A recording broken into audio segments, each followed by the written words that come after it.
Langin. Lord, we praise you, Panginoon. We thank you for your presence today, Panginoon. We are really grateful, happy and honored, Panginoon, na nandito po kayo sa aming kalagitnaan. Lord, maraming salamat sa inyong presensya. Maraming salamat sa pagkakataong muli na nagkasama-sama kami, Panginoon, upang makinig, Panginoon, ang iyong salita. Sumalo ng iyong mga biyaya, Panginoon, at magbigay, Panginoon, din ng magbalik ng iyong mga pagpapala. Lord, dalangin ko po, Panginoon, na bigyan mo kaming lahat ng bukas na puso, Panginoon, matalinong isip sa lahat ng iyong para sa iyong mga salita na maihahayag sa aming harapan, Panginoon. Lord, bigyan niyo kami lagi niyo kami patnubayan ng inyong banal na espiritu, Panginoon, at ang inyong biyaya, Panginoon, upang ito'y magamit namin sa aming buhay sa pang-araw-araw, Lord. At Lord, ako po na inyong gagamitin na maghayag ng inyong salita. Ito po ako bukas na lumalapit sa inyo na walang dala, Panginoon, upang magamit niyo. At kayo lang po, Panginoon, yung maluwalhati at lumabas sa aking bibig, Panginoon. Kayo lang, Panginoon, yung maitaas, mapapurihan sa lahat ng mababahagi ko ngayong araw, Panginoon. At kayo lang po, Panginoon, yung kapangyarihan nyo lang, Panginoon. Yung lahat, Panginoon, kumilo sa puso ng bawat isa, sa buhay ng bawat isa. Lord, sa inyo namin pinabaubaya itong Sunday service namin at kami maligaya at masaya, Panginoon, na nararamdaman namin na kayo'y naririto, Panginoon.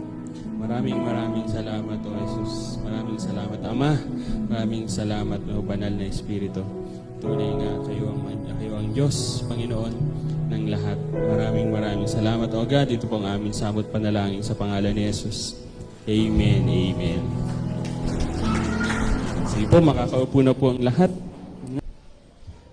Praise. Ayan. Welcome po sa ating Sunday worship service. So, ayan, dumako na po tayo sa next part, which is ang salita ng Diyos. Pagbabahagi ng salita ng Diyos. Ayan. Makakaupo na po ang lahat. Yung mga chikiting, pwede po kayo bumaba. Ayan. Ayan. So, ito po. Ayan. Tayo po ay nasa pangatlong Sunday na nung ating series. So, yung series na Preparing the Next Generation. So, recap lang po tayo saglit. Yan. Una po is yung kay Pastor, yung producing real men for the future. Di ba? So, producing real men. So, nalaman natin doon, yung, ano ba yung kalalakihan na inaasahan ng Diyos. Yan. Na inaasahan ng Diyos at gusto ng Diyos na makita. Yan, sa atin. Yan, especially as Christians. Tapos, yung kay Pastora, yung becoming a better woman, pero, yan, for the future, pero ginawa niya, di ba, becoming a better person. So, nilahat niya. Okay? So, ngayon naman po, pangatlo, yan, pangatlo yung series. Sa pangatlo ng series natin. 4 lang po ito. Ito na po yung 3 of 4. Yan. Part 3 of 4. Yan. Is how to prepare the next generation. Yan. Po, yan. Yan. How to prepare the next generation. So, yan. Part 3 of 4. So, nung ako po, nung pinag-aaralan ko po ito, yan, akala ko tungkol sa mga kabataan, tungkol sa mga YP, yan, ang pag-uusapan dito. Yun pala, hindi. Yun pala tungkol sa atin. Tayo mga Christian, tayo mga matatanda, actually. Kasi tayo yung magpe-prepare sa kanila. Sila yung next generation, eh. Okay? So tayo yung pala kinakausap dito. Tapos kayo namang mga kabataan, makinig kayo. Kasi para yung ginagawa sa inyo, alam nyo, yun pala yun. Okay? So parang ganito lang yan, eh. Di ba? Di ba, mga kabataan ngayon ay kakaiba. Ako po, kami mag-asawa ay teacher. So, napakadaming, talagang kitang-kita namin sa public school pa kami. Talagang kitang-kita namin na pinagkaiba ng kabataan noon sa ngayon.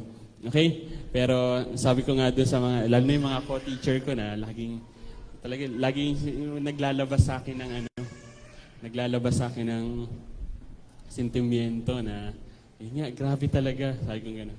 Sabi ko kasi, sinasabi ko na lang, malaki kasi masyado yung sakop nung bakit sila nagkaganon.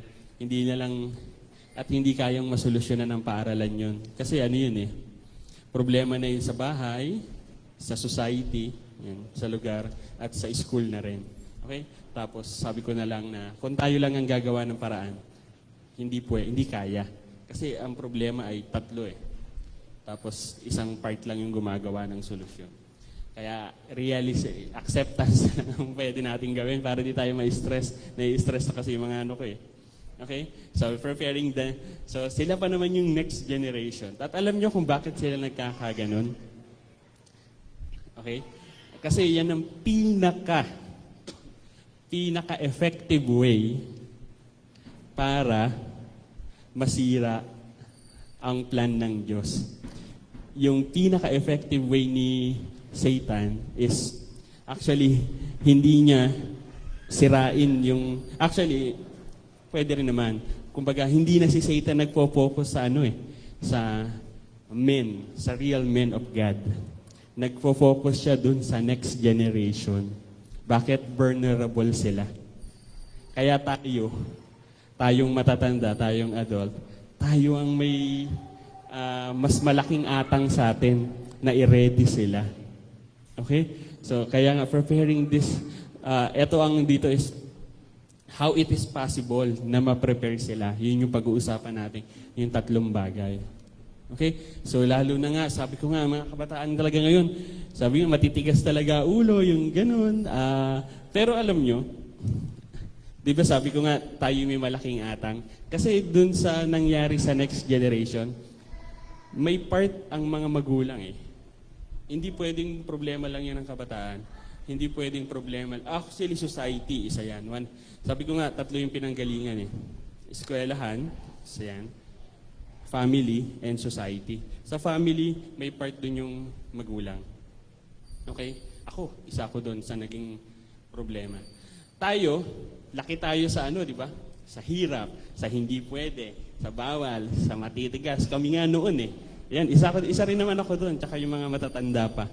Okay? Tapos, napansin ko, parang yung mga laki sa ganun, kagaya ko. Laki sa wala, laki sa hindi pwede yan, tiisin mo yan. Ganun kami. Yung mga kabataan kasi ngayon, konting lang, parang mga gelatin. Gelatin sila eh. Konting lang eh. Na agad. Ang hirap, di ba? Yung ganun. Sa amin nga sa school, di ba? Meron ng academic break.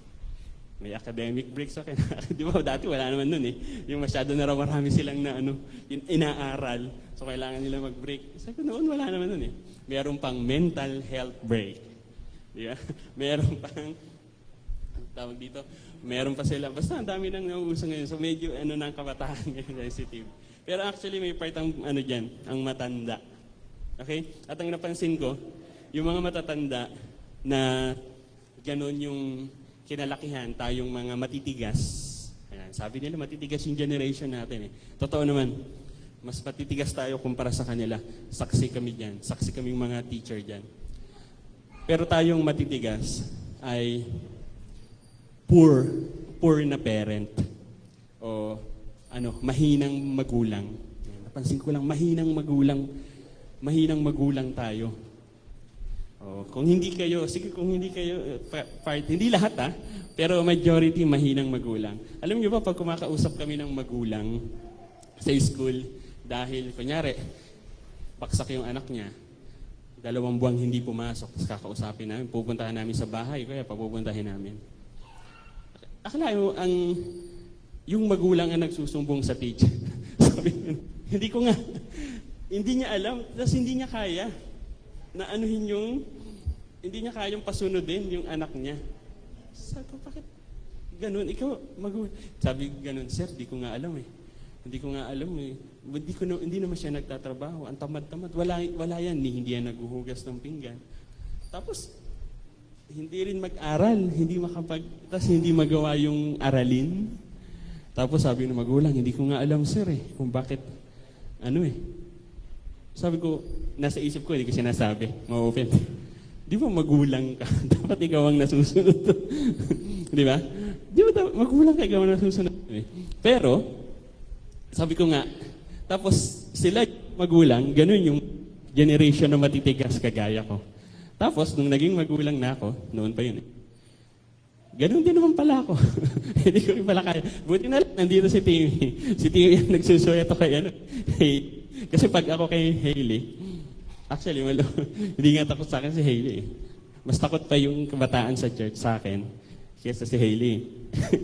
Yung mga kabataan sa church, mas ilag pa sila sa akin. Si Hailey hindi. Kasi, nandun si Timmy. Okay? Kasi kay Timmy, hindi pwedeng ano eh. Kunyari sa akin. Kunyari, natapon ni Hailey yung tubig. Okay lang yan sa akin eh. A-appear pa nga ako sa kanya eh. Pero kay Timmy, naku po. Iiyak na yun si Hailey. Kapag nangyari yun, na nandun si Timmy. Okay? So, ganun. Buti na ito. Sa pag napansin ko, nga, no, yung panahon namin, weak kaming parent. So, actually, di ako nag-iisa. Kasama yung mga magulang na nakakausap ko na may problema sa eskwelahan. Sabi kong ganun, grabe no.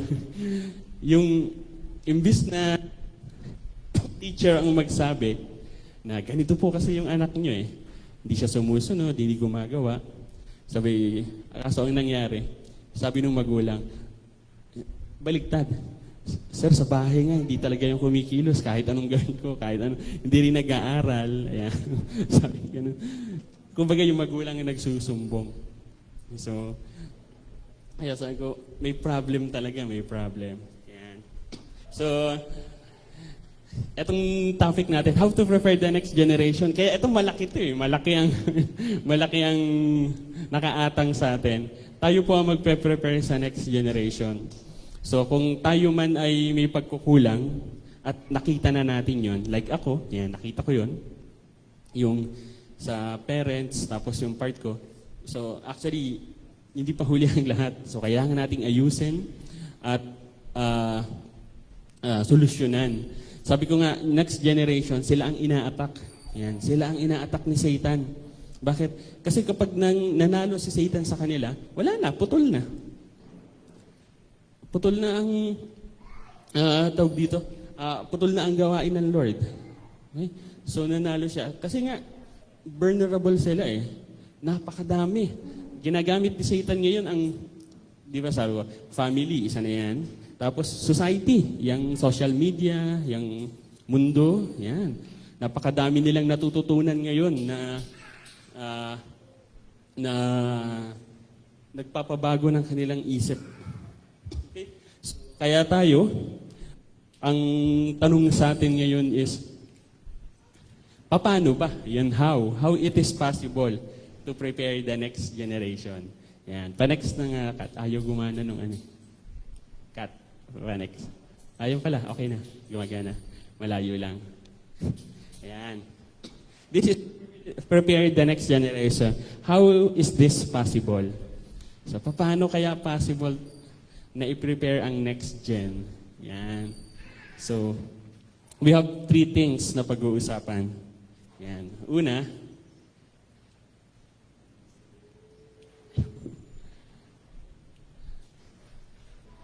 yan. Okay. So first one is you have a clear vision. Yan. This is to prepare the next generation. How it is possible? It is possible if you have a clear vision from God. Yan. It is possible if you have a clear vision from God. Everyone has a particular vision. Lahat, God designed that we have the ability to visualize what is in our heart, in our mind. Dinesign tayo ng Diyos para i-visualize natin yung nasa puso natin at nasa isip natin. Okay? Lahat merong vision. Hindi pwedeng wala. So, ang vision is yung vision mo. Yung vision mo. Ang vision is kung ano yung tingin mo sa future at ano ang gusto mong mangyari. Yan. Ang establishmento nga may vision, di ba? Mission, vision. Yung PNP, eskwelahan, ospital. Tayo, may mission, vision tayo. Ano yung mission natin? So, make a genuine disciple, di ba? through discipleship. Okay? So everyone has a vision. Anyone who works for the future has a vision. Lahat daw ng nagwo-work para sa kinabukasan, merong vision. At especially Christians, 100% we work for the future. 100%. Bakit? Kasi di ba nga, ang ating ultimate prize ay salvation. We have eternal life. At yun ay sa future. Kasi buhay pa tayo eh. Di ba? So, once na tayo ay mamamatay, di ba? Lahat ay once na mamamatay. After nating mamatay, so tayo mag-gain ng eternal life. At nandun yung ating pundasyon ng ating pananampalataya, yung salvation. Okay? Hindi pwedeng wala, na hindi ka nakatingin doon. Yun. Kaya nga wino-work out mo ngayon yung salvation mo eh. Habang hindi pa yun nagaganap, hanggat wala pang kaganapan, pero tayo ay assured na yun ay magaganap. Diba? Kaya tayo may assurance ng salvation. Pero habang tayo inaantay yung anon, so gagawin natin yung mga nakaatang nakasama ng ating salvation. Okay? Ano-ano yun? Una, good works. Di ba? Hindi pwede salvation lang. May good works. Okay? So, pangalawa is yung share. Yan. So, lahat, lalo na Kristiyano, meron tayong vision. So, sabi nga, so, lahat ng nagtatrabaho sa future, like architect, engineer, yan. Actually, ang trabaho nila is may kinalaman sa future. Yung kanilang ginagawa, nakita na nila yun. Kahit lote pa lang yan. Yan. Tapos yung nakita nila na yun, ibibigay sa'yo, ipapakita sa'yo. Okay, so yun yung vision. As parents, tayo rin, meron din tayong vision. Di ba? Nangangarap tayo sa anak natin. Nangangarap tayo na sana ganito yung anak ko. Yan. Paglaki niya, ganito siya. Yan. Paglaki niya, ganito siya. Yan. So, kung hindi ka man architect o engineer, di ba? Tayong magulang. Actually, kung hindi ka magulang as a person, sure naman eh.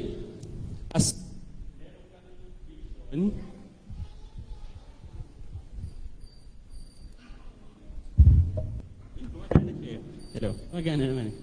Yeah. May commercial lang. Hello.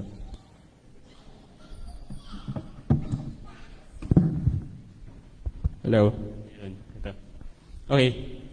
So tayo naman bilang magulang, so meron tayong vision. Lahat ng tao, sabi nga dito, everyone has a particular vision, hindi pwedeng wala. So as Christians, so ang vision natin is ultimate.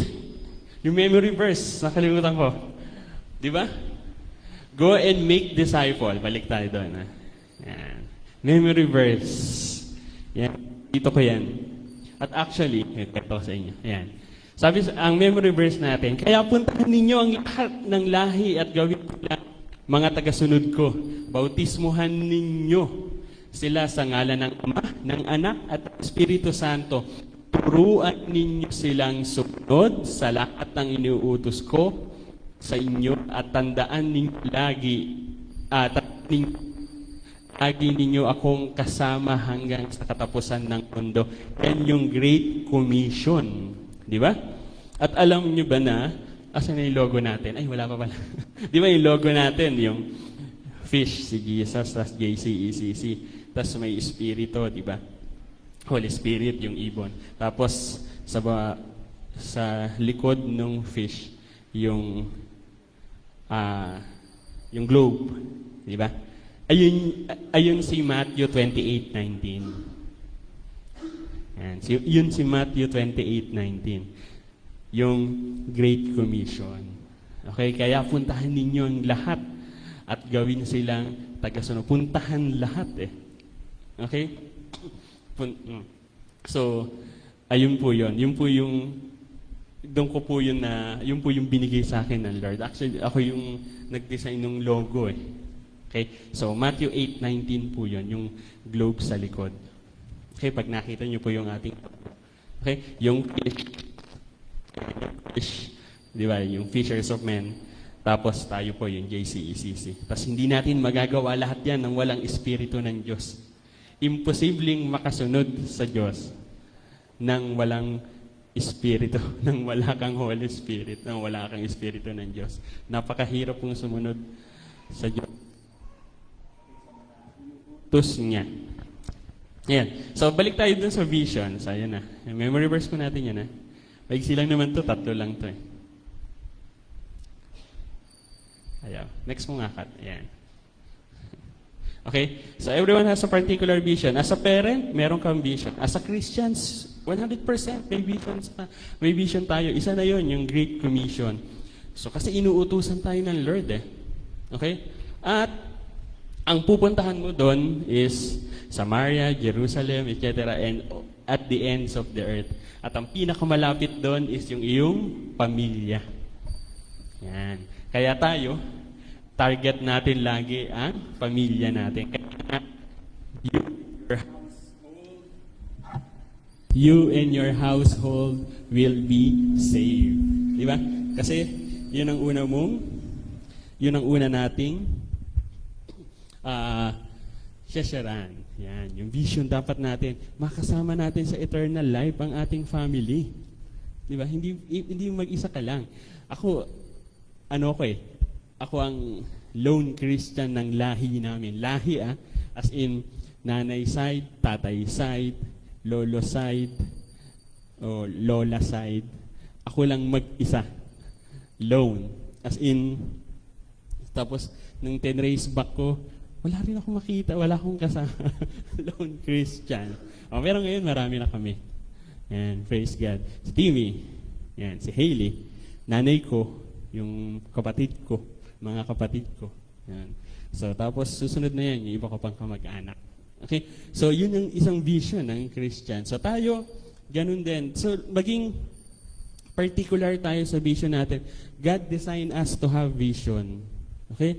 Big or small, mamaya, yung second yung vision natin. So, dalo na, parents, di ba? For sure, may vision ka sa anak mo. Hindi pwedeng wala. Alam niyo ba nung ako ito? Sayang wala si Ekel.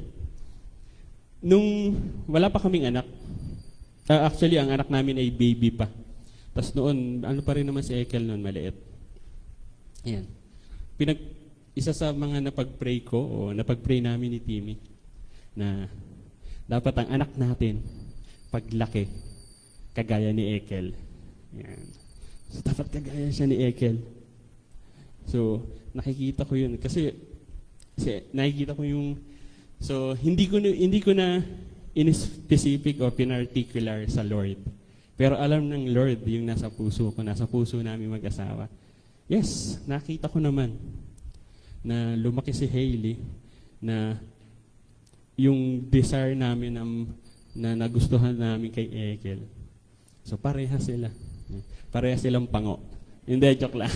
Wala si Ekel. Wala si Ekel, sayang. So, ayun, pinag-pray namin yun. Sabi ko, sana maging kagaya siya ni Ekel. At dininig naman siya ng Lord. Okay? Kami po kasi, ako po, di ba, lalo na po ako, napaka sa tao, hindi man ako pala salita o pala sabi, pero naagi akong tumitingin sa mga magaganda. Actually, sa magaganda lang. Yes, meron tayong mga flaws. Pero lagi kong ina-idolize yung mga magagandang ginagawa ng tao, maliit o malaki. Yan. So, yun yung pinag-pray namin. So, praise God, yung answer prayer yan. Next po, you have a clear vision. Yan, eto na. Whether great or small, your vision becomes your guide in life. So, dapat may vision ka kasi yan yung magiging guide mo sa buhay mo eh. Yan. Yan yung magiging guide mo. Yan. Sa iyong buhay. So, Jesus so that everyday believer form a body. So, nakita ni Jesus Christ, our Lord and Savior, na ang mga believers, nagpo-form yan ng body, at ayun yung church, di ba? He saw it as a temple, at He saw it as a bride, di ba? Kaya nga tayo ikinakasal kay Jesus eh. Di ba? To make this a reality, He will do anything to complete this. At yung vision ng Lord sa atin is makasama niya tayo. Okay? At gagawin ng Lord yon, may vision siya. Kaya sinabi ni Paul eh, at yung sinimulan ng Diyos sa'yo, tatapusin niya yan hanggang sa kaganapan. Nahihirapan ka man, nagkakaproblema ka man, tatapusin ng Lord yan, maniwala ka, kakatagpuin ka niya, at maliligtas ka. So sabi sa Philippians 1:6, pa-next nga. Yan. I'm sure about this, sabi ni Paul. The one who started a good work in you. Sino yung nagsimula? He started a good work in you. Si Jesus will stay with you to complete the job by the day of Jesus Christ sa kanyang pagbabalik. Okay? So yung seed na natanim dyan sa inyo, when we accept Christ, when we accept Jesus Christ, our Lord and Savior, okay? So, He will complete it. Hindi pwedeng hindi.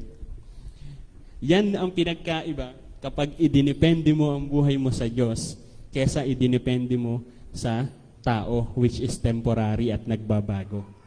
Ang Diyos, hindi nang iiwan at hindi nang lalaglag. Ang tao yung ganun, di ba? May taong nagbabago ang isip. Yan, nang iiwan daw. Kaya tumina. Oh, yun ang iiwan. Kasi, pero kung sa firm mo yan, sa firm mo itinras, nanampalataya ka. So, for sure, 100%, yan, He will complete His work until sa kaganapan nun. Lahat ng promises. So, napakadami nun. Sabi ni Pastora, lagi kanyang binabanggit, 1,000 promises. At isa po doon is yung salvation. So, kukumpletohin niya yun kasama ng mga iba pang promises. At actually, kasama ang promises na maging mag-prosper tayo dito eh. Okay? So, winaringan nga lang tayo ni Paul doon, mamaya, mabanggitin. So, yes, magpa-prosper tayo dito sa lupa. Pero ang ultimate is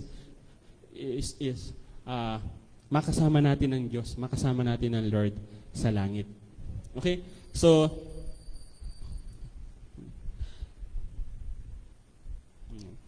ito pinapakita dito ni Paul na alam ng Diyos. Yan. He knows what to do with us according to His vision. Kaya kapag nagpagamit ka sa Lord,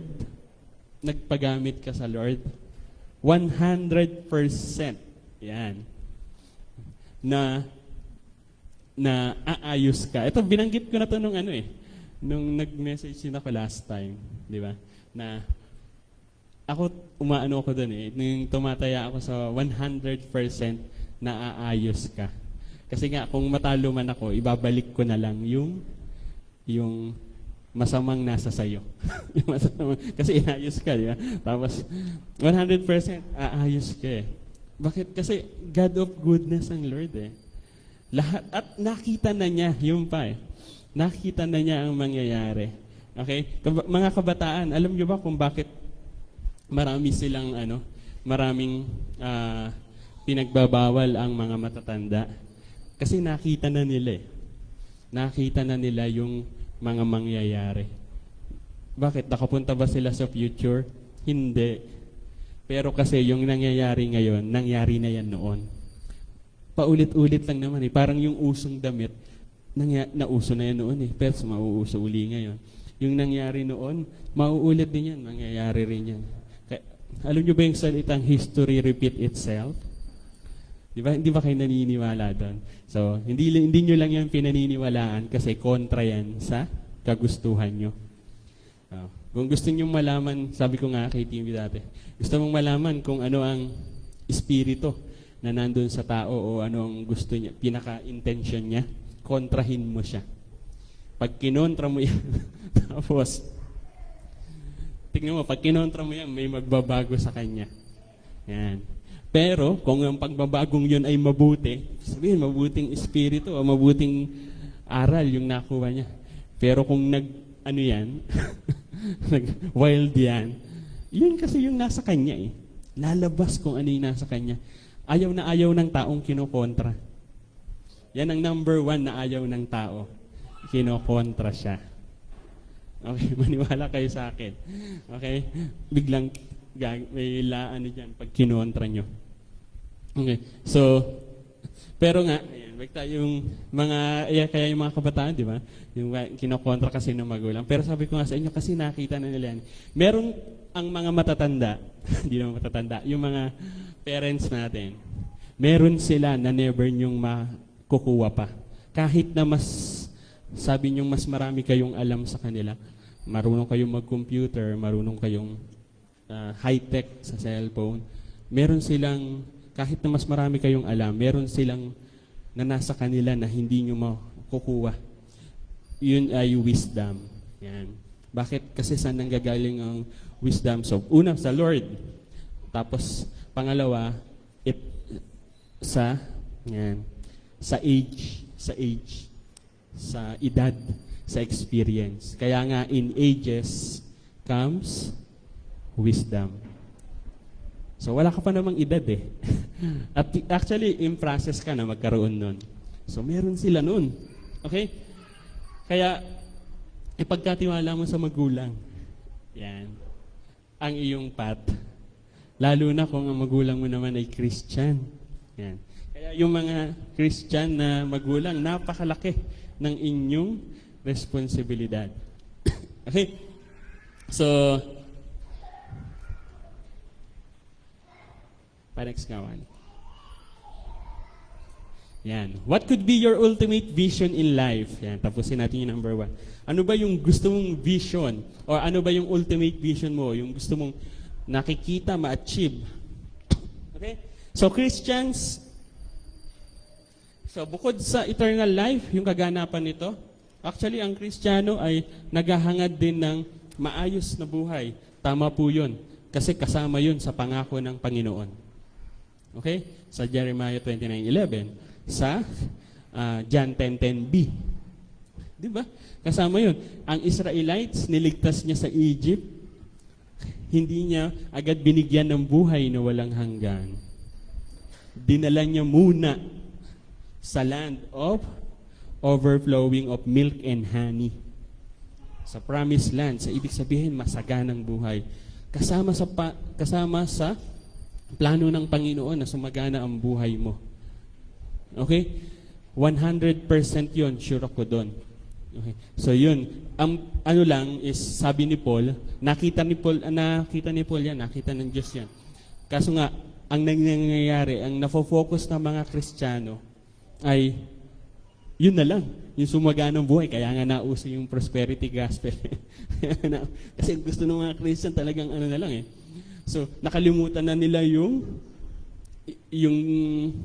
eternal things.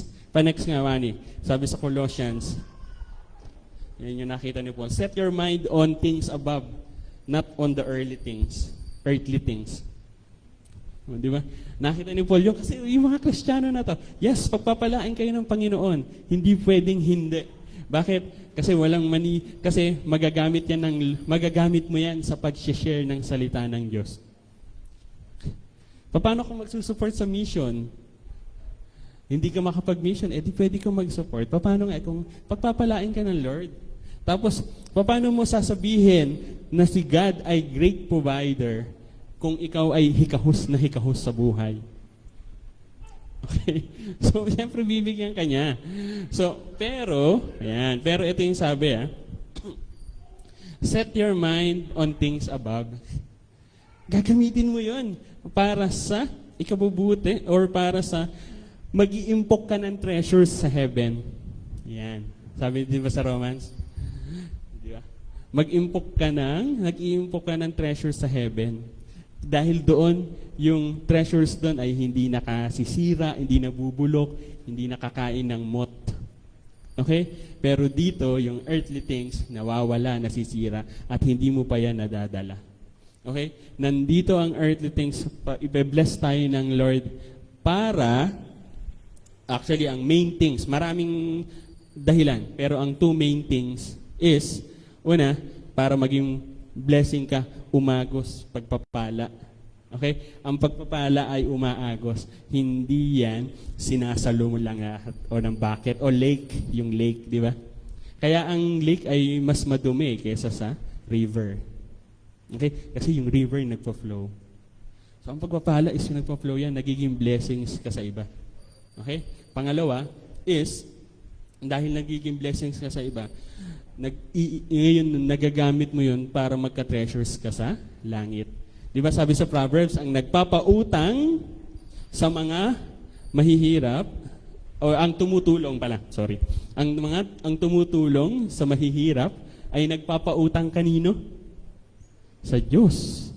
Di mo pinapautang mo ang Diyos? May-ari ng lahat. May-ari ng lahat, ha? Di ba? Kanya, creator of heaven and earth, tapos may utang sa'yo. Galante ba ang Lord? Yes. Eh di pag ibinalik niya yun, tingin mo ba sakto? Hindi. Kaya nga yun yung siksik eh. Di ba? Sabi sa Bible, di ba? Ang nagtumutulong sa mahihirap, sa orphans, mahirap, widows, ay nagpapautang sa Diyos. Kaya siya ang magbabayad nun. So, pero nga, yan. Ba yun, ha? Do not, sabi ni Paul, ito, binarning nga tayo ni Paul sa Colossians 1, set your mind on things above. So, our vision, so, should be, ang isa sa makakatulong para ma-prepare natin yung ating next generation. So, yung vision natin sa kanila, hindi kasi tayo pwedeng, lumakad ng wala tayong pupuntahan. Yan, mahirap yun, di ba? Lumakad na wala tayong pupuntahan. So, sabi nila, kaya yung ganun, masama ang kinahantungan. Ang naglalakad na walang pupuntahan, masama ang kahahantungan. Kaya huwag kayo sasama sa stroll. Uy, tara, stroll tayo. Tayo punta, basta, stroll lang. Maraming masamang nangyayari dyan. Maniwala ka sa akin. Okay? Basta yung naglalakad na walang pinupuntahan, masama ang hahantungan. Okay? So, vision, yan ang ating magagay. Okay? Pangalawa, you have a mission to accomplish. Yan, tayo po ang kinakausap dyan, ha? So we have a mission to accomplish. Yan. You were born not just to live here on earth. Your life carries with it a purpose why God has to wake you up every morning. Okay? So, ano ba yung mission natin? Actually, yung mission natin, na-prepared na yon. Yan. Una, your work has been prepared long before you were born. Okay? Sabi sa Ephesians 2:10. Yan. Ephesians 2:10. For we are God's handiwork, created in Christ Jesus to do good works. So, yung pala yung isa nating mission. Actually, marami tayong mission. Dalawa ang pagpopokusa natin. Una, good works. Okay? Which God prepared in advance for us to do. Okay? Lahat ng anak ng Diyos ay inaasahan na mag-produce ng good works. Yan. Kasi, naligtas ka. Di ba? Clarify natin yun sa, di ba? Sa Bible study. Salvation is faith alone. Gift yan ng Lord. Tapos, ang salvation, yan. Ang faith, yan. Pananampalataya kay Christ, nagre-resulta ng salvation plus yan, good works. Di ba? So, may good works ka na ginagawa dahil ligtas ka. Yan. Hindi ka gagawa ng mabuti para maligtas. Maligtad po yun, ha? Yun ba? Yung kasi ang ano ng iba, di ba? So, gagawa ako na, sabi ganon, uy, magsimba ka naman. Yan, mabuti to pagsimba. Magsimba ka naman para mabawasan yung kasalanan mo. Okay? Hindi po yun, ganon. Nagsisimba ka dahil ligtas ka, dahil may kaligtasan ka na. Ito na yung isa sa good works. Okay? Nagsisimba ka dahil ligtas ka na. Hindi nakakabawas. Alam niyo bang hindi nakakabawas ng kasalanan ng pagsisimba? Isa lang ang nag-aalis ng kasalanan ng sanlibutan. Di ba? So, ang kordero lang ng Diyos, which is si Jesus Christ. Ang kordero ay Spanish ng sheep. Yan, the Lamb of God. Sheep. So, yan lang ang nag-aalis ng kasalanan. Hindi mo kayang alisin yan Okay? Kaya tayo, as Christians, na tinubos na yung ating kasalanan, ang next na inaasahan sa atin ay good works. Ganito po yan. Actually, ito may kinonstruct akong concept. Hindi ko alam kung na-share ko na to sa youth. Yung SSS. Yan, SSS, di ba? Save, serve, and share. Actually, yan ang buhay ng Kristiyano. Yan. Save, serve, and share. After mong ma-save, mag-serve ka. Hindi pwedeng hindi. Kasi yun yung good works. Isa sa good works yun, yung pag-serve. Hindi pwede. Kasi yung pag na-save ka, ano yan ang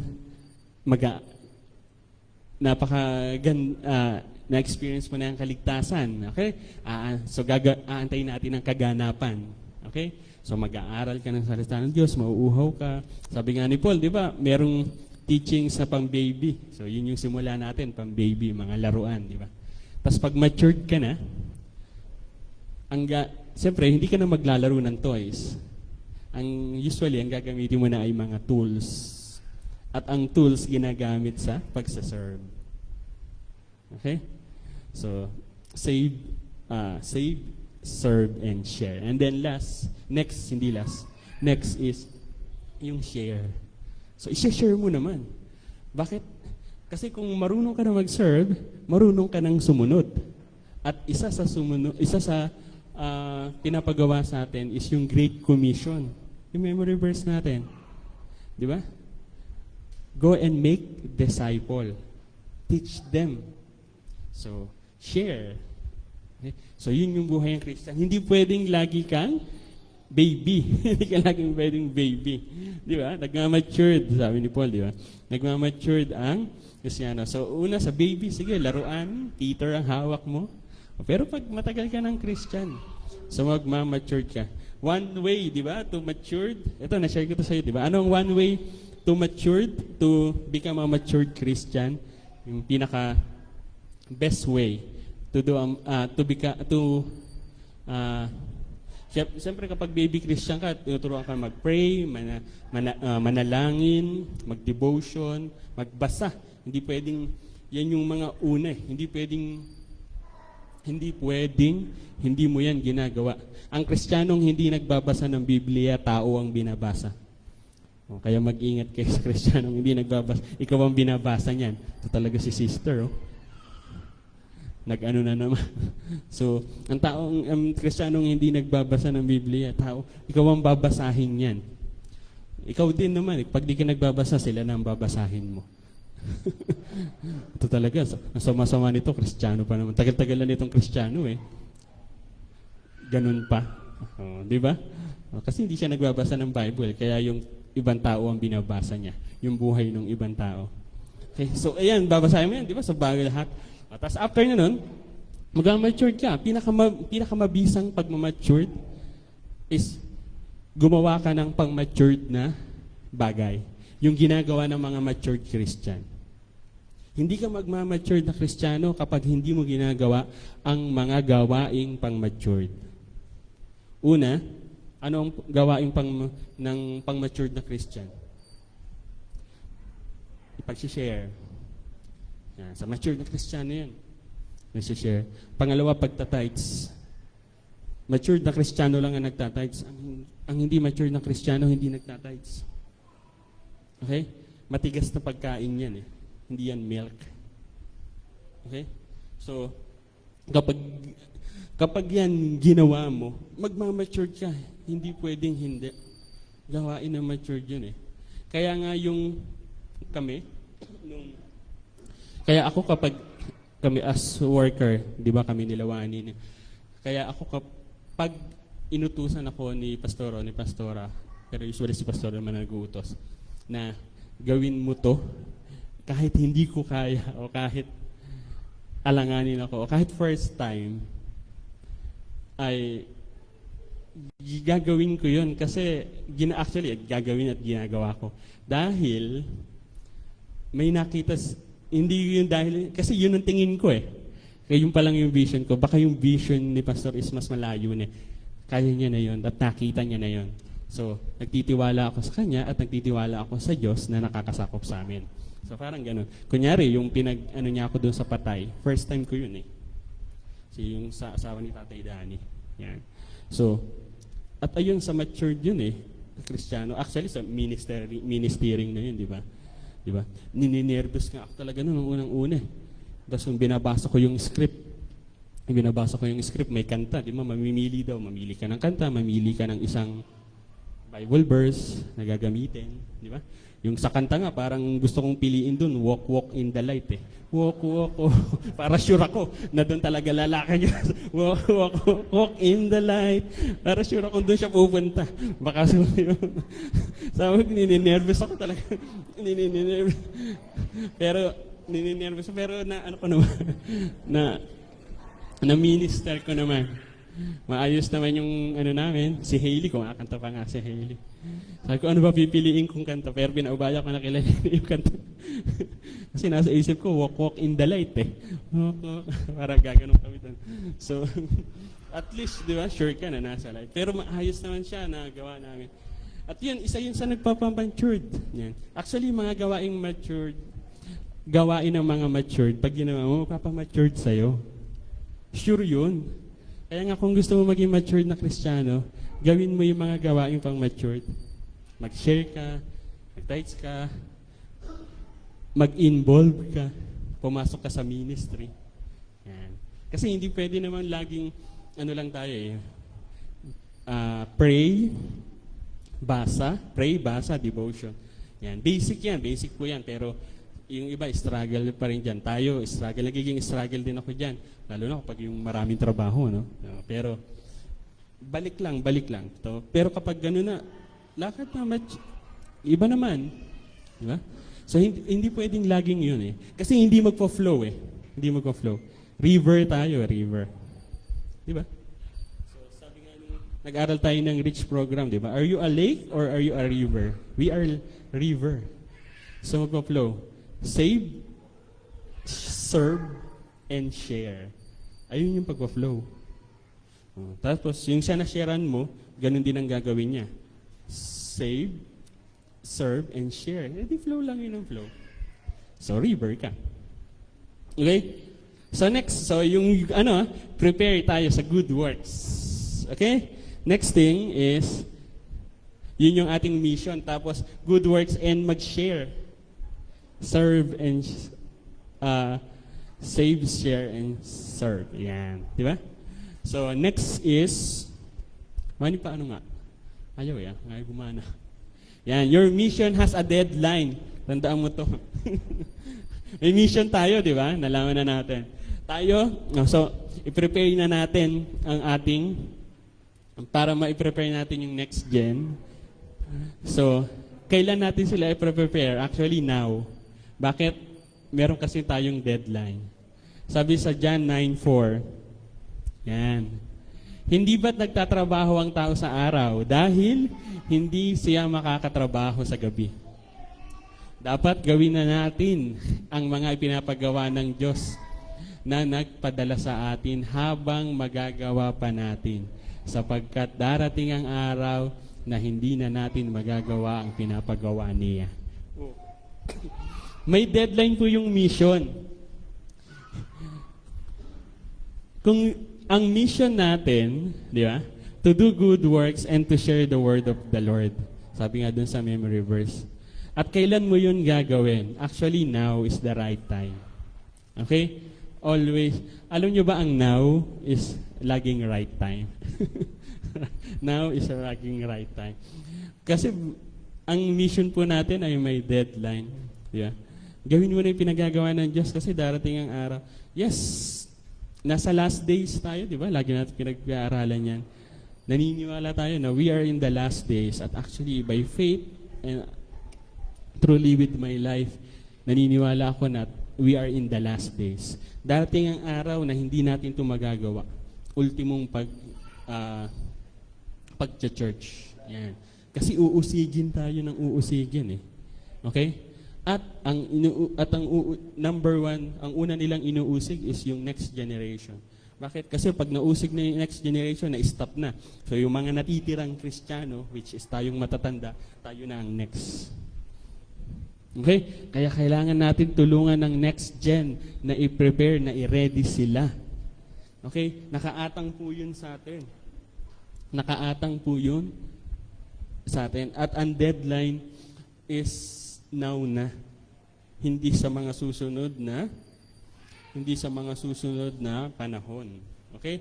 So, tsaka na kapag, yan. Tsaka na kapag, malago na ako. Yan. Okay?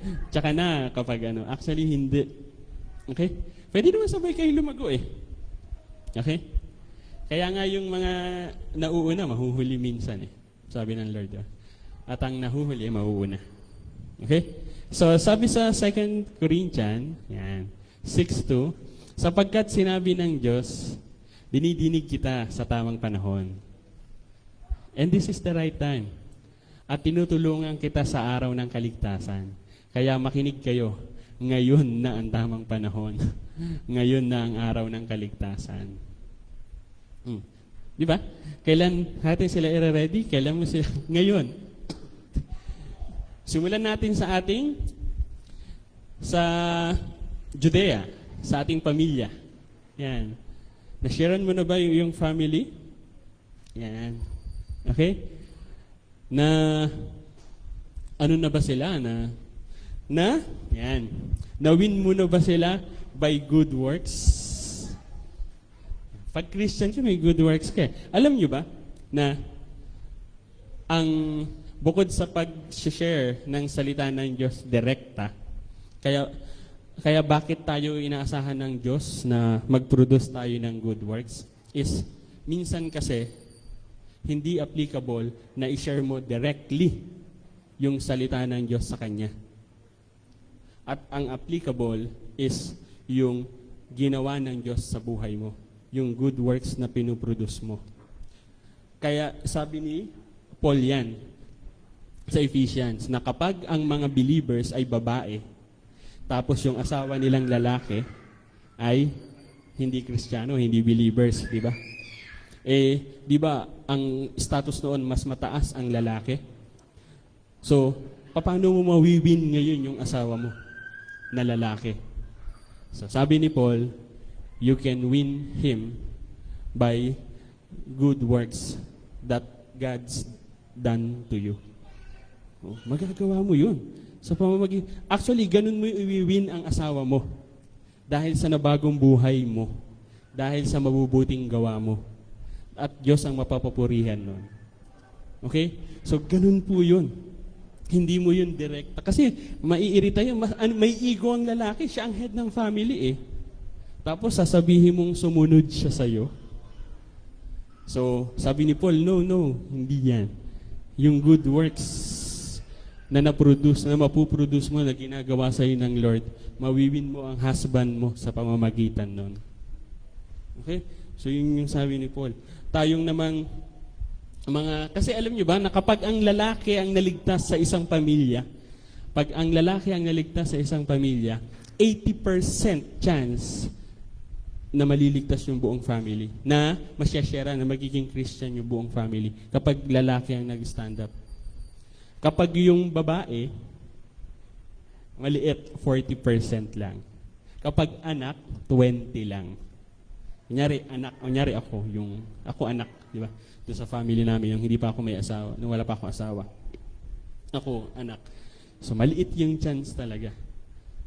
Okay? At accepted at nakikita naman yun ng mga workers ng Lord at ng mga pastor, ng mga ano. Okay? Pero kapag lalaki na ama, yan, malaki ang chance. Okay? So, kaya, ayun po So, yung may deadline tayo hindi natin kailangan magpabagal-bagal. May deadline At kailan po yung ngayon ang araw ng kaligtasan. Okay? We are in the last days. Okay? Pangatlo, we have a mission is, okay. You have to be faithful till the end. Yan. Di ba may mission tayo? You have a mission. Pero habang ginagawa natin, dapat maging faithful tayo. Bakit? Kasi may tumatalikod. Sabi sa 1 Timothy 4:1, yan. 1 Timothy 4:1, malinaw ang sinabi ng banal na Espiritu na sa mga huling araw, tatalikod ang iba sa pananampalataya. Sa pananampalataya nila sa Diyos. Susunod sila sa mga mapanlinlang na mga espiritu at itinuturo ng mga demonyo. Kaya nagiging worse Actually, at magiging worse. So we are in the last days. So, kailangan nating maging faithful. Ang mananatili hanggang wakas ay siyang maliligtas. So keep your faith. Nag-i-struggle ka, yes, part yun. Sabi ko nga, napakahirap na sumunod sa Diyos. Kaya nga hindi mo yun magagawa ng walang Diyos Imposible mo yung magawa ng walang Diyos. Kaya kailangan mo ng Diyos. Kaya kailangan mo munang maligtas, i-accept si Jesus. May Diyos ka sa buhay mo, bigyan Kanya ng Espiritu para makasunod ka sa Diyos. So, kaya ang gagawin mo kaya kung yung ginagawa mo is para baligtad, di ba? Yung para mabawasan yung kasalanan mo. Ako po, mahirap yun at titigil ka. Hindi pa ubos, di pa bayad lahat ng kasalanan mo, baka ayaw mo kung ganun yun. So, tayo, yan. Sabi ni Paul, yan, sa kay Timothy, faithful until the end. Kasi alam niya na may mga tatagilid Yan. At dapat tayo rin, wag nating ikahiya. Yan. Yan napaka-guilty ako niyan. Yan. Sabi sa Roman 1:6, hindi ko ikinakahiya ang magandang balita tungkol kay Kristo. Dahil ito ang kapangyarihan ng Diyos sa ikaliligtas ng lahat ng sumasampalataya. Ikaliligtas ng lahat ng sumasampalataya. Una ang mga Hudyo, ngayon din ang mga Hudyo at ganon din ang mga hindi Hudyo o mga hintil. Mga hintil. Yung non-Jew. Okay? Hindi ko ikinakahiya. Actually, kaya sinabi kong guilty ako dyan. Kasi nga noon ay secret agent ako. Secret agent ako na Christian Yan. Lalo na nung college. Kaming magkakaibigan, marami kami. Pero apat pala kaming Kristiyano. Oh, Christian ka pala? Christian? Oh, ikaw din. Tapos sa apat na yon, 2 doon, anak ng pastor. Oh, anak ka? Pastor pala tatay mo? Kasi nahihiya kami dahil sa pinagagawa namin. Tapos, yung isa pa doon, yung bahay nila, ang baba, church. Tapos, hindi kami magkakakil. Hindi namin alam na Christian kami. Na sila, Christian kami. Ilan kami noon? 1, 2, 3, 4. Apat kami na Christian. Ano lang kami nung college, yung buong circle namin, yung talagang dikit. Ano lang kami, 7. 8. Pero 4 pala kaming Kristiyano doon. Pero nahihiya kami sa pinaggagawa namin. Kaya hindi namin alam. Okay? So, ito nga, sabi ni Paul, hindi ko kinakahiya. So, sabi din nga, Di ba? Maraming tatalikod. Actually, isa yun sa paraan ng pagtalikod sa pananampalataya eh. Yung ikahiya mo yung gospel. Okay? Di ba, sabi, sa bakal naiisip po kasi, hindi ko naman tinatalikuran eh. Naniniwala pa rin ako kay Kristo na siya ang aking tigapagligtas, na siya ang Lord ng aking buhay. Okay? Tapos hindi alam nung kaibigan mo na Kristiyano ka kasi nahihiya ka. Pagtalikod kaya yun. Okay? Gina-justify mo lang para hindi mabigat sa kalooban mo. Na kunyari Christian, ano ka pa, na you are in faith. Yan. Di ba? Maraming nadudulas sa kanilang pananampalataya. Okay? Alam ni Paul yan. Kaya winarningan niya si Timothy. At sabi doon kanina, di ba? Ang sinusunod ay yung mga itinuturo ng mga demonyo. Totoo naman eh. Kasi pag kinakahiya mo ang Lord, bakit mo siya kinahihiya? Kasi ang ginagawa mo, mga malademonyo eh. Totoo naman.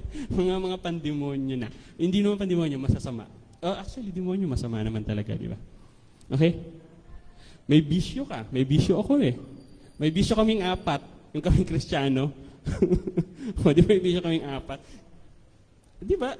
Tinuturo Sige, church ba ang nagturo na magbisyo ka? Hindi, di ba?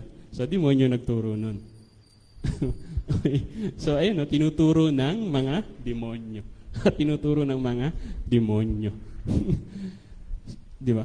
Parang ano lang yun eh. Tapos i-justify mo lang naman. Kasi gano'n naman ang tao eh. Sabi ng science, basta ang gusto ng flesh, ng katawan, is lahat pleasurable. Okay? Kaya, lahat ng pleasure, kaya minsan yung pakiramdam mo, yung isip mo, ay ang ginagawa ngayon, kapag hindi mo gusto o alam mo nang mali yung iyong ginagawa, pero may umuusig sa'yo, di ba? May umuusig sa isip mo, sa damdamin mo. Ang gagawin mo ngayon, i-justify mo yan. Bakit? Kasi hindi na pleasure, nahihirapan ka. Hindi na pleasure yung katawan mo, hindi maganda. So, i-justify mo ngayon yan. Maghahanap ka ngayon ng mga quotes sa Bible. Muna sa internet, tao lang nagkakasala. Tapos, pag Christian ka naman, medyo advanced ang Christian, Bible verse pa ang ginagamit para i-justify yung kanyang yung kanyang pinamumuhay na mali. Yung kanyang ipinamumuhay na mali. Iba ang nagkamali sa namumuhay sa mali. Okay? So, yung mga Christian, naghahanap pa yun ng Bible verse. Di ba? Sino nagturo sa nun? Tingin niyo ba turo ng Diyos? Yun. Parang ganito yan. May nagsabi sa akin na katrabaho ko. Sabing ganun. Pinagpapala ako ng Lord sa trabaho. Dami na po promote siya, dami yung pinagagawa. May mga sideline pa siya, may increase. Kaso ito lang daw ang problema niya. Hindi na siya nakaka-church, nakakapagbasa. Hindi na siya nakakapagbasa, hindi na siya, basta, nawawala yung pagiging Kristiyano niya. Okay, tapos ang sabi ko sa kanya, ito lang sinabi ko, pinagpapala ka ng Diyos para mawala ka sa Kanya. Kasi bine-bless daw siya. Bine-bless daw siya ng Lord. So pinagpapala ka ng Lord para mawala ka sa Kanya. Di ba? Bine-bless ka ng Lord para hindi ka na magsimba, para hindi ka na magdasal, hindi ka na magbasa. So sino kaya ang nagpapala sa'yo? Diba, hindi ko yung sinabi na kung sino ang nagpapala sa'yo. Sinasabi ko lang, pinagpapala ka ng Lord para mawala ka sa Kanya. Hindi kaya pinagtatabuyan kayo. Kasi mawala ka sa Kanya. So sabi ko, di ba? Actually, siya na pinag-isip ko nun. Pinagpapala ka ba ng Lord para mawala ka sa Kanya? Di ba? Isipin niyo yun. Pinagpapala ako ng Lord. Binigyan niya ako ng magandang trabaho. Yun yung problema dati dito eh.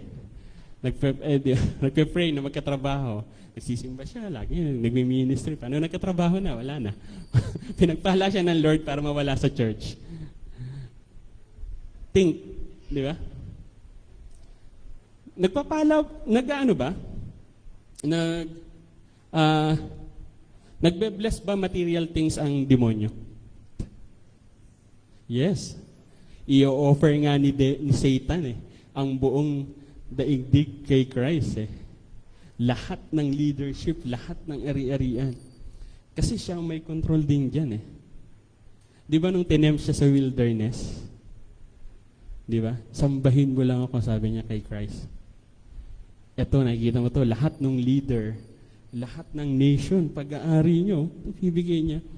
Yan. So, pinagpapala ka ng Lord.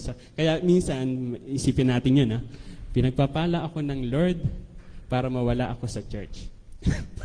Baligtad, di ba? Para mawala ako sa ministry. Pinagpapala ako ng Lord para mawala ako sa ministry. Kasi dati, nung nagmi-ministry siya Nasa music siya. Tapos, nung blines na niya, nung in-answer na yung blessing daw, pinagpala siya na magkaroon na siya ng asawa. Tapos hindi na siya nagmi-ministry ngayon. Hindi na rin nga siya nag-church Tapos pinagpala. Tapos pagpapala ba yun ng Lord? Sige, kayo ang magtuloy sa sarili natin. Okay? So, tayo magtuloy nun, di ba? So, tapos sabi ko nga, yung pag Christian, level up di ba? Hinahanap niya Bible verse para ma-justify. At tandaan niyo po, ang Bible, kaya natin binabasa yan. Isa sa mga purpose is, di ba, hearing the Word of God. Doon nanggagaling yung faith, nagpapalakas sa atin. Pangalawa, isa pang purpose niyan is, para may panlaban din tayo kay Satan. Kasi si Satan, kabisado niya yan kabisado ni Satan yung Bible. Ginamit nga niya yan nung tinutokso niya si Jesus Di ba? Tinutokso niya si Jesus sa wilderness. Sabi niya, nasusulat. Di ba? Kabisado niya. Nasusulat na, tawag dito, yung pag tumalon siya, hindi siya masasaktan, di ba? Kasi nga, ililigtas siya ng mga anghel. Di ba? Alam ni Satan yun Okay? Tapos, nasusulat din yung nagugutom na, di ba? Puro nasusulat. Kaya nga si Satan, alam din niya yung Kaya tayo, dapat alam din natin yun. Mas lalong alam natin yun. Okay? So, ayun pa, to be faithful until the end. Faithful dapat tayo until the end. At isa sa hindi pagiging faithful yung kinakahiya. Hindi na po, pagtalikod na po yun, yung kinakahiya. Gina-justify, pinapaano mo lang. Pinapaliit mo lang yung impact sa'yo. Pero kasi pag kinahiya mo yan, hindi mo naman yan ginagawa na kinahihiya mo na nga Gagawin mo ba yung kinahihiya mo? Di ba? I-share mo ba? I-share mo ba si Jesus? Ikinahihiya mo na nga di ba? Kaya sabi dito sa Romans, hindi ikinahihiya ni Paul. In short, pag mo rin kakahiya. Okay? Pangatlo and last. Yan. You have a contribution to make. Yan. Your greatest achievement is what you have done to benefits other. Yan. Ang greatest achievement o ang isa sa contribution mo to prepare the next generation is yung mga ginagawa mo na nakaka-benefit sa iba. Hindi sa iyo, sa iba. Nalaglag ulit. Yan. Yung nakaka-benefit sa iba. Unang-una na ginagawa mo, dapat, is direct the next generation to the way. To the way. Hindi ko sinulat dyan sorry. To the way. Ba't sino yung way? I am the way, the truth, and the life. Hindi po ako yun. Sabi ni Jesus. I am the way, the truth, and the life. No one goes to Father except through me. Okay? So through Him, through Jesus Christ. So direct them through the way. So yun yung number one na greatest contribution mo na magbe-benefits sa iba. Okay? At ito pa, sabi sa Great Commission. Kaya puntahan ninyo ang lahat ng mga lahi. Surely magbe-benefits ang iba dito. Okay? Gawing silang tagasunod ko. Bautismuhan ninyo sila sa ngalan ng Ama, ng Anak, at ng Espiritu Santo. Okay? Yan ang ultimate na magbe-benefits ang iba. Okay? Yung nasumpungan mong kaligtasan, hindi mo yan kinikip. Okay? Hindi mo lang yan ikikip. Ikikip po, sorry. Hindi mo lang ikikip. Isa-share mo yan. At yan yung contribution na nagbe-benefits sa iba. Napakaganda niyan eh. Yan. So, the greatest gift we can give someone is that we have introduced salvation to Christ, salvation through Christ, and encourage him to be a disciple. So, ito daw yung greatest gift. Yan. So, lalo na sa ating loved ones. Di ba? Lalo na sa ating loved ones. Hindi mo ikakait yan, lalo na sa yung mga mahal sa buhay. So, sabi nga, ang parent, yan. Tawag dito. Parenting is not just, lalo na kung magulang ka, parenting is not just feeding, educating, helping children become successful in life. Okay? Hindi, ganun ang parenting eh, di ba? Tinutulungan mo yung anak mo para maging successful, pinoprovide mo yung gusto niya, binibigay mo yung kanyang mga pangangailangan. Actually, yun ang number one. Binibigay mo yung kanilang pangangailangan. Pero, in this generation, meron kasing nalilimutan yung mga matatanda. Ang ini-include nila yung spiritual, ini-exclude nila is yung spiritual responsibility. Yan. Yes, maraming nagpo-provide. Actually, ano nga eh, maraming magulang, ako sa experience ko sa paaralan, ano siya yung bata, kompleto. Kasi anak ng OFW eh. Yan. Tapos, pero nandun naman yung asawa OFW, nandun naman yung nanay. So, pinoprovide yung gusto, pangailan maayos naman. Kaso nga, palpak pa rin eh. Sa kanyang pag-aaral. Kasi nga, hindi nila dinidirect sa yung spiritual responsibility, inalis nila eh. Hindi sila yung parents, tayo, Kristiyanong magulang.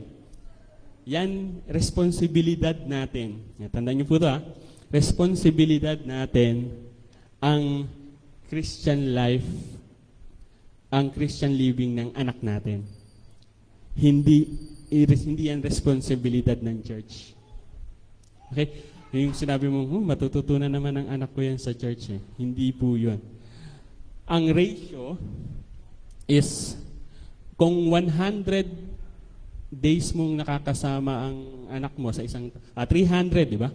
365, di ba? Isang taon. 365 days kasama mo ang anak mo sa isang taon. Nasa church, tuwing Sunday ka lang dito. Nandito yung anak mo. Ilang linggo lang sa isang taon? 52. 52 weeks lang.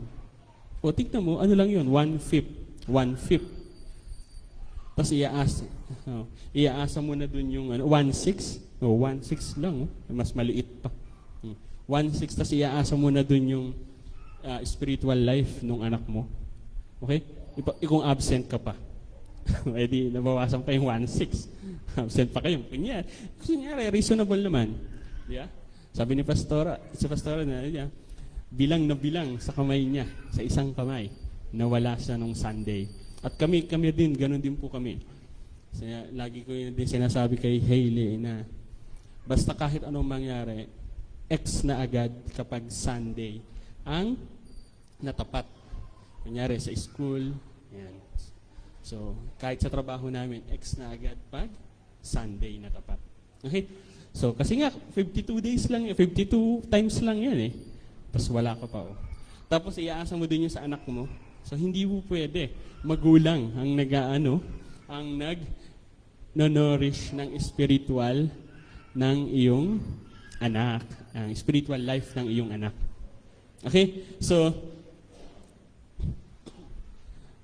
next po. Yan. So, yung greatest achievement na nagbe-benefits, next nga. Isa pa. Yan. Your changed life is your greatest contribution. Yan. Your changed life is your greatest contribution. Turuan nyo silang sumunod sa lahat ng iniutos ko sa inyo. At tandaan ninyo, lagi nyo akong kasama hanggang sa katapusan ng mundo. Okay? Our relationship with God is the greatest thing we can pass on to others. Yan. Your greatest investment to next generation is becoming a true follower to Christ. Yan. So, dapat daw yung change life mo, actually, yan yung contribution mo eh. If you insist of being used by God without change, you will just work but will have no purpose and recognition from God. Namumuhay ka bilang Kristiyano pero walang nabago sa buhay mo. Walang noticeable, okay? Na change in your life, okay? Na change in your life. So sabi dito, you will just work, yan, but have no purpose and recognition. Okay?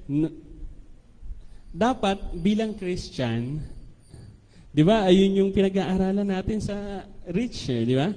Change character, and then change life. Di ba? Dapat nababago talaga ang buhay. Walang Kristiyanong hindi nabago ang buhay. Okay? Walang Kristiyanong hindi nabago ang buhay. So, dapat dati na lagi kang ganito, dapat Kristiyano ka na, hindi ka na ganyan. Sabi nga ni Paul doon sa Ephesians, yung dating nagnanakaw, hindi tigil na sa pagnanakaw. O, nabago na, di ba? Pero dahil Kristiyano siya, kailangan may good works. At yung kamay niya ay gagamitin na niya sa pagtulong. Hindi lang change life, nagpuproduce yun ng good works. Change life, change character, good works. Ganun ang Christian. Okay? So, yung magnanakaw, hindi na magnanakaw, change life na. Okay? Nag-change life siya na for sure, bunga yun ng change character. Tapos yung kamay niya, gagamitin niya na sa pagtulong, good works. Okay? So, ganun po, dapat may nababago sa'yo at noticeable yon. Ibig sabihin, nakikita ng iba, hindi lang ikaw. Kasi pwedeng ikaw lang ang nakakakita ng pagbabago sa'yo. Questionable yon. Okay? Dapat nakikita ng iba. Bakit? Kasi walang sino man ang nabubuhay para sa sarili lamang. Yung pagbabago mo sa sarili mo lang, hindi nga pwede yan eh. Kasi walang nabubuhay, sabi sa Romans 14, walang sino man ang nabubuhay para sa sarili lamang. Kaya yung pagbabago mo ay hindi para sa sarili mo lang din. Dapat na nakikita na notice. Kasi nakaka-apekto ka sa iba. 100% yung mabuti mong gawa, nakaka-apekto sa iba yon 100%. Yung hindi mo mabuting gawa, naka-apekto din yun sa iba. Okay? Na 100% ako na-apektuhan din yung iba doon. Okay? Kaya kailangan yung change life mo na noticeable. Okay? At ang mga kabataan, alam nyo kung paano manatiling maayos ang buhay? Yan. Sabi dito sa Psalm, paano manatili maayos ang buhay? Paano mapapanatili ng isang kabataan na maging malinis ang kanyang buhay? O yan. Sabi ni David, paano mamuhay siya ayon sa inyong mga salita? Salita nino? Salita ng Diyos. Paano mo mapapanatili na maayos ang iyong buhay? Mamuhay ka sa salita ng Diyos. Yan ang isa sa mga greatest na pinanghawakan ko nung ako'y naging Christian. Bakit? Kasi hindi ako marunong mamuhay. Sabi nila, ang life is like playing Sudoku. Hindi ako marunong maglaro ng Sudoku. Kaya hindi ako marunong sa life. Hindi ako marunong sa life, literal. Bakit? Kasi nung ako ang nasusunod sa life ko, palpak ang nangyayari sa akin. 100%. Hindi ako nakapagtapos ng pag-aaral. Okay? Ang dami kong bisyo. Ako nasusunod nun eh. Okay? Ang dami kong bisyo. Yan. Tapos, may kagalit, kaaway, kasamaan ng loob, pamilya ko, kagalit ko. Yan. Diba? Dapat kapwa mo, mahal mo. Sa akin, kapwa ko, kagalit ko. Okay? Nung ako nasusunod. So, ibig sabihin, hindi ako marunong mamuhay. Okay? So, paano daw mapapanatili? Mamuhay ka ayon sa kanyang salita. Okay? Lahat po yan. Ang Bible po, yes, ini-interpret yan. Nagre-rema sa'yo. Ayun, di ba? Nagre-rema sa'yo. Pero, yan po ay magagamit mo practical sa iyong buhay. Maniwala ka sa akin. Magagamit mo yan in your all aspect of life. Kuya Tani, sa ano lang naman yan eh, sa spiritual. Hindi, nakakatalino ang Bible, pati sa math. Math teacher po ako. Nakakatalino yan. Okay? Kahit sa math. Maniwala. May estudyante ako, sir, paano? Sabi ko, magbasa ka ng Biblia. Sabi niya, totoo masaya, maniwala ka sa akin. Hindi ko pa siya namimit uli. Sabi niya, paano ka ba gumaling? Paano ba ako natuto ng math? Paano ka ba natuto ng math? Kasi math teacher ako eh. Ha? Sabi ko, magbasa ka ng Bible, gagaling ka sa math. Hindi ko pa lang siya namimit, pero sure ako. Bakit? Kasi yun lang naman ginawa ko eh. Nung hindi ako nagbabasa ng Biblia, ang grade ko sa math, mataas na ang 75. Nung nagbabasa ako ng Bible, math teacher ako. Naging math teacher ako. Gumaling ba ako sa math? Yes. Naging math teacher ako eh. Nung hindi ako siyempre, tumanda ka na, nagtrabaho ka. Siyempre, ang Lord ang nag-guide sa akin na para magtrabaho ka nito, gawin ko to. O, di nakakatalino yun. Diba? Ganun lang yan. Mga kabataan, huwag niyo siyang, wag kayong aalis dyan. Yan, next gen. Huwag kayong, iayon niyo ang buhay niyo sa salita ng Diyos. 100%. Yan. Pusta, pati patot panabla. Pati patot panabla. Kapag hindi nga nangyari, ibabalik ko. Okay?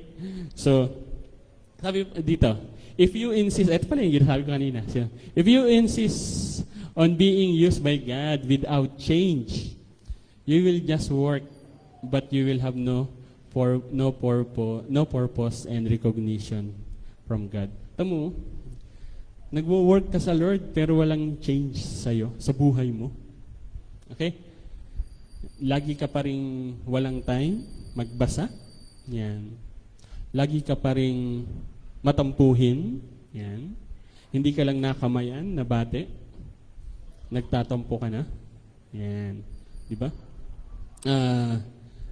Lagi ka pa rin, actually nababago po yun eh. Yan. So, yung mga, kasi yan yung number 1 na contribution mo, yung change life. Okay? Summarize, last part, yan. Sabi ni Paul sa Timothy, ang mga taong lumalayo sa kasamaan ay nabibilang sa mga kasangkapang ginagamit sa mahalagang okasyon. Nakatalaga siya sa Panginoon. Kapaki-pakinabang sa Kanya ang laging handa sa lahat ng mabubuting gawain. Tingnan nyo, kung ikaw ay lumalayo sa kasamaan, di ba? Ginagamit ka sa mahalagang okasyon. Ang mahalagang okasyon ay ang mabubuting okasyon. Okay? May masama bang okasyon? Meron. Alam nyo na po yun. Okay. So, nakatalaga siya sa Panginoon. Yan. Kapaki-pakinabang, laging handa sa mabubuting gawain. Sa mabubuting gawain. Di ba? So, dapat lagi tayong handa sa mabubuting gawain. Next. Yan. Isa pa. Yan. If you're a believer, you're a disciple maker. Yan. Kung ikaw ay Kristiyano, dapat ikaw ay disciple maker. Tandaan ninyo, lagi ninyo akong kasama hanggang sa katapusan ng mundo. Yan. So, as a believer, di ba? Dapat meron tayong dinidisciple. At makakapag-disciple ka lang, yan. Obviously, kung ikaw ay dinidisciple ng Diyos ni Kristo. So, ito, isa sa contribution natin to eh. Dapat nagde-disciple tayo ng mga next generation. Okay? Kasi, isa yan on para possible na ma-prepare sila. Okay? So, next cut. Yan. There is a real enemy who doesn't want the next generation to walk in God's way. He is waging all-out war on them. He is laying traps, snares, and pitfalls in their way. So, yung enemy talaga, target sila eh. Okay? Ang next generation. At ginagawa niya ng iba't ibang paraan. Maraming paraan. Bakit? Vulnerable nga sila. Pag tigil kasi doon, hindi na mag-a-advance. Tapos ang next na dyan is yung mga real man of God. Okay? So, kaya ito na ang time ng church to focus its time. Kailan ang time now? Time, attention, pati resources on preparing the way for the next generation. Kaya nga, kaya nga ang church natin ay nagmi-mission eh. Okay? So, nagmi-mission tayo sa Batangas. Di ba? So, kasi nga, we are in the last days. So, kailangan na natin sila. So, ang next gen ay hindi kabataan, ha? So, ang next gen is yung mga hindi lang kabataan. So, kabataan and then kabataan Kristiyano and then yung mga mawiwin pa natin. Okay? So, sabi ni Jesus, yan, makinig kayo, malapit na akong dumating. Yan. Dala ko ang aking gantimpala para sa bawat isa ayon sa mga ginagawa niya. May ginagawa ba tayo? Kasi yung gantimpala natin nakaayon sa ating ginagawa eh. Okay? So may ginagawa ba tayo? Noticeable ba yung change sa life natin? Nabago ba yung character natin? Yan. So, paparating na siya. We are in the last day. Okay? So, how it is possible to prepare the next gen? Number 1, you have a clear vision. Number 2, you have a mission to accomplish. And 3, you have a contribution to make. Okay? So, by these 3, maire-ready natin ang mga susunod na generation. So, tayong mga papalit sa atin at yung mga marireach out natin na wala pa sa body of Christ. Okay, sila ang next gen. Kasi hindi pwedeng tumigil sa atin eh. River, magpo-flow tayo. Okay? Sige po, inaanyahan ko na tumayo po ang lahat. Tayo po'y manalangin. So let's pray. Lord, we praise you, Panginoon. We thank you. We thank you, O God, sa salita mo na nahayag sa aming kalagitnaan. Lord, we pray, O God, na bigyan niyo po kami ng kalakasan. Bigyan niyo po kami, Panginoon, ng katalinuhan. Bigyan niyo po kami, Panginoon, ng desire, Panginoon, to do your commands, O God, especially the Great Commission, O Lord. Lord, sabi mo, paparating ka na at dala mo yung aming gantimpala.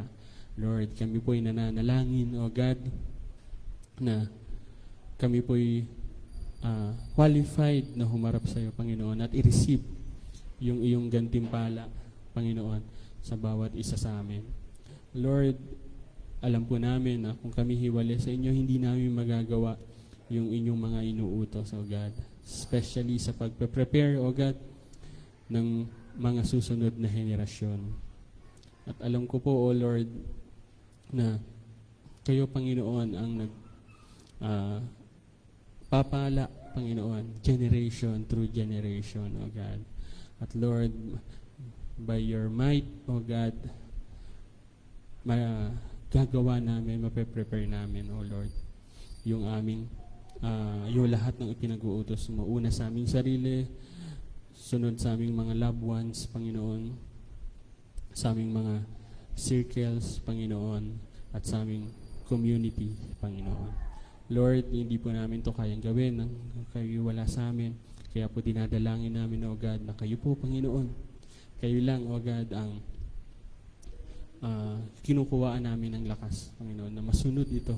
Bigyan nyo kami ng kalakasan, bigyan nyo kami, Panginoon, ng pananampalataya, Panginoon, na tindigan namin yung aming nasumpungang kaligtasan sa inyo. Lord, alam namin na kayo tapat, alam namin na kayo mapagbigay. Lord, hinihiling namin ito lahat, Panginoon, sa inyo ngayon. Tulungan niyo po kami, Panginoon. Kayo po yung gumabay sa amin, Panginoon. Kayo po yung magbigay sa amin, Panginoon, ng kalakasan na masunod kayo. Lord, ako rin po, dalangin ko ang mga kabataan, ang mga susunod, Panginoon, na magiging na mga alagad mo, Panginoon. Lord, nabigyan niyo po sila. Ituwid niyo yung kanilang mga landas. Ituwid niyo, Panginoon, yung aming mga nilalakaran, Panginoon. At ituwid niyo, Panginoon, yung aming mga isipan na ito, yung aming mga desire. Lagi niyo po kaming samahan. Lagi niyo po kaming subaybayan, Panginoon. At kayo lang, Panginoon, yung i-desire namin sa aming puso. Masunod namin yung inyong mga kagustuhan, ang inyong mga kautusan. At masunod din namin, Panginoon, at maluwalhati namin kayo sa aming ginagawa at sa aming buhay. Lord, maraming salamat. Tunay nga, Panginoon, na kayo lang ang pinagmulan ng lahat. Kayo ang pinagmulan ng lahat. Hallelujah, O God. Hallelujah. Maraming salamat, O Jesus. Kayo po, Panginoon, kayo na-acknowledge po namin, Panginoon, ang inyong mabuting pagkilos sa puso, sa buhay ng bawat isa. Maraming salamat. O God, ito po ang aming samot panalangin sa pangalan ni Jesus. Amen. Amen.